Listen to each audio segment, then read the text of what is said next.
Wali Kota Kupang, Dr. Christian Widodo, meresmikan dana pengaman kegawat daruratan di Puskesmas Sikumana untuk memperkuat layanan kesehatan cepat tanggap di tingkat pelayanan dasar. Pemerintah Kota Kupang kembali menunjukkan komitmennya dalam meningkatkan pelayanan kesehatan dasar. Wali Kota Kupang, Dr. Christian Widodo, meresmikan peluncuran dana pengaman kegawat daruratan di Puskesmas Sikumana. Program ini menjadi langkah inovatif dalam menjawab tantangan di lapangan, khususnya dalam penanganan kasus-kasus gawat darurat yang membutuhkan respon cepat dan pendanaan segera. Dalam sambutannya, Dr. Christian Widodo menegaskan bahwa pelayanan kesehatan harus hadir di saat paling dibutuhkan dan tidak boleh terhambat oleh urusan administratif maupun keterbatasan anggaran operasional. Dalam rangka menyelamatkan nyawa. Ini kita tadi launching dana pengaman. Jadi ini kan yang kemarin saya omong, orang bilang waktu kita kampanye dulu orang bilang mana bisa, tidak mungkin, ternyata bisa kan. Memang kita harus selalu optimis. Jadi kita taruh dana pengaman di RSUD Eskalerik manakala ada pasien gawat darurat tapi tidak punya kelengkapan administrasi seperti tidak punya BPJS, tidak punya KTP, mungkin KTP-nya hilang, tertinggal di mana, rumahnya dulu pernah terbakar, kakaknya terbakar, KTP hilang, ya kan. Nah itu kan dia dalam keadaan gawat darurat harus ditolong dulu, pakailah dana pengaman ini. Nah, jadi nanti dia butuh operasi, dia bisa langsung operasi dulu, butuh penanganan dulu. Kalau selama ini kan pasien gawat yang teman-teman wartawan selalu lihat itu disuruh urus dulu, disuruh ini dulu, kasihan orang kan, padahal orang membutuhkan pertolongan yang cepat. Dana pengaman ini akan digunakan untuk menjamin ketersediaan obat, alat medis, hingga layanan rujukan darurat, terutama bagi warga kurang mampu yang tidak memiliki jaminan kesehatan aktif. Langkah ini diharapkan menjadi contoh bagi layanan kesehatan lainnya agar lebih tangkap, inklusif, dan humanis. Dari Kupang, tim Timur TV melaporkan. Dalam sambutannya di Hotel Kristal Kota Kupang, Wali Kota Kupang, Dr. Christian Widodo menyampaikan janji menaikkan tarif biaya operasional kepada setiap kader di Kota Kupang. Berikut informasi selengkapnya untuk Anda. Wali Kota Kupang, Dr. Christian Widodo menjanjikan menaikkan tarif biaya operasional Posyandu untuk kader sebesar 50%. Ia menuturkan akan menambah anggaran dengan awal 100.000 menjadi 150.000 di tahun ini dan akan terus bertambah. Dr. Christian Widodo juga menjelaskan bahwasannya anggaran dari pemerintah pusat diefisiensikan sehingga banyak biaya program yang dipotong dan dampaknya sangat dirasakan. Walaupun demikian, Wali Kota Kupang akan selalu berada di garis paling depan untuk membantu dan mensejahterakan ibu-ibu kader sekota Kupang. Saya ada di paling depan, jadi bukan mama-mama dong yang jaga kita, Pemkot berdiri paling depan. Saya berdiri paling depan, di depan mama-mama semua. Jadi jangan takut, kesusahan ini kita tanggung bersama. Mana dong tahu kita nih waktu dilantik anggaran sudah diketuk tahun 2024 akhir. Anggaran itu diketuk setahun sebelumnya, ya kan? 2025 di perubahan itu kan bisa geser sedikit-sedikit. Kita tambah masing-masing 50.000. Ya, jadi 150 ya mamanya. Nah, 150 nanti kita naikkan jadi 200.000. Itu per kali, satu kali 1 bulan, loh. Ya, kalau 1 kali kerja dapat 200 rasanya sudah lumayan. Nanti kita tambah lagi di 2026. Kita kasih naik terus. Wali Kota Kupang menjanjikan akan menambah anggaran untuk setiap kader mulai tahun ini dengan angka 50.000. Anggaran ini akan terus berkembang di tahun 2026 dengan berbagai program yang akan terlaksana. Harapan Wali Kota Kupang bagi setiap kader Posyandu agar bisa bekerja sama untuk membangun Kota Kupang yang baik melalui kesehatan. Dari Kupang, tim Timur TV melaporkan.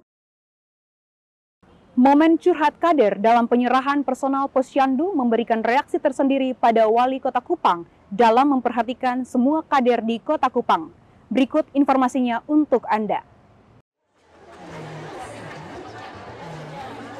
Kegiatan penyerahan biaya operasional dalam rangka mendukung pencapaian SPM bidang kesehatan tingkat Kota Kupang menjadi momen curhat Ibu Yani Talopele.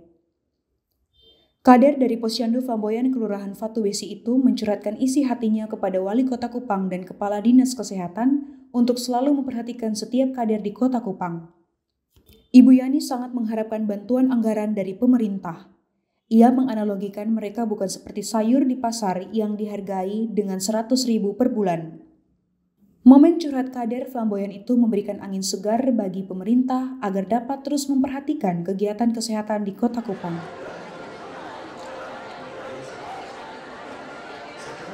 Apakah kamu harus utang untuk membayar untuk PNP anak-anak kita? Anak-anak yang akan kita berdoa kita tuh mengeluh setiap saat juga semangat anak-anak. Itu bukan anak-anak kami, anak-anak kita semua. Anak-anak masa depan. Dan bagaimana perhatian pemerintah terhadap anak-anak ini. Dari PNP sampai ke gula-gula, mana tentang stasi. Bagaimana ranting bisa program, sedangkan ini kami mohon hargailah kami kader dengan murah rakyat. Jangan hanya kami sudah bisa bebas selama seminggu. Para kader sangat mengharapkan kepada Wali Kota Kupang dan Kepala Dinas Kesehatan Kota Kupang untuk selalu memperhatikan mereka dalam upaya penanganan kesehatan. Demikian juga harapan Wali Kota Kupang dan Kepala Dinas Kesehatan Ibu Retnowati agar dapat bekerja sama dengan baik untuk masa depan anak-anak Kota Kupang. Dari Kupang, tim Timur TV melaporkan. Masalah sampah di Kota Kupang masih menjadi salah satu PR untuk pemerintah dan masyarakat. Sejumlah solusi telah disalurkan dari pemerintahan sebelumnya hingga saat ini, namun belum menemui titik terang. Sampah terus menumpuk sehingga mengganggu aktivitas masyarakat sekitar di tempat sampah. Solusi telah dilakukan oleh pemerintah dan masyarakat untuk menanggulangi masalah sampah di Kota Kupang. Salah satunya adalah menyediakan tempat sampah sebagai tempat pembuangan umum.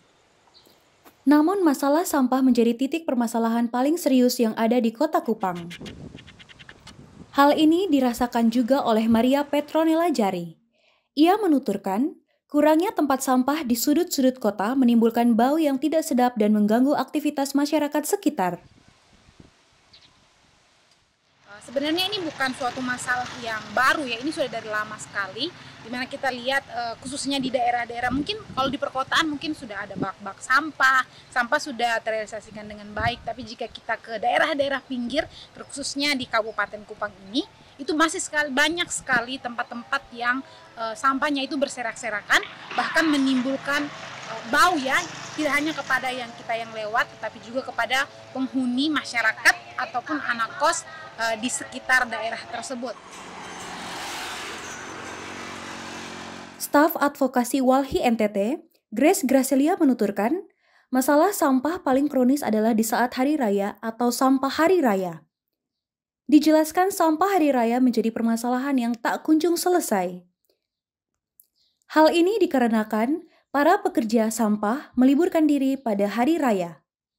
Titik-titik potensial sampah hari raya ini dapat dilihat di pasar-pasar. Hal ini belum terrealisasikan dengan baik oleh pemerintah sebelumnya hingga pemerintah sekarang. Kita bisa melihat bahwa dalam 100 hari kepemimpinan wali kota terpilih, ya, ketika hari raya, sampah hari raya itu masih jadi persoalan sampah yang tidak terpecahkan juga. Ketika para pekerja pengangkut sampah itu libur misalnya, kita bisa melihat bahwa di titik-titik potensial, misalnya di pasar-pasar, itu sampah Kota Kupang itu menggunung begitu. Dan ini terjadi setiap tahun, bahkan sudah diwariskan kepada periode selanjutnya ini. Ya. Penanganan sampah di Kota Kupang masih menjadi masalah prioritas bagi pemerintah dan masyarakat. Masalah sampah bukan hanya terjadi di dalam Kota Kupang, melainkan juga di pinggiran Kota Kupang. Hal ini dirasakan juga oleh masyarakat karena belum adanya tempat sampah yang memadai dan solusi terbaik yang dapat diberikan untuk menangani masalah sampah. Dari Kota Kupang, tim Timur TV melaporkan. Guna meningkatkan asa untuk tampil di PON tahun 2028, Stikom Uyalindo gelar lomba panjat tebing. Informasi selengkapnya akan hadir sesaat lagi, tetaplah bersama kami.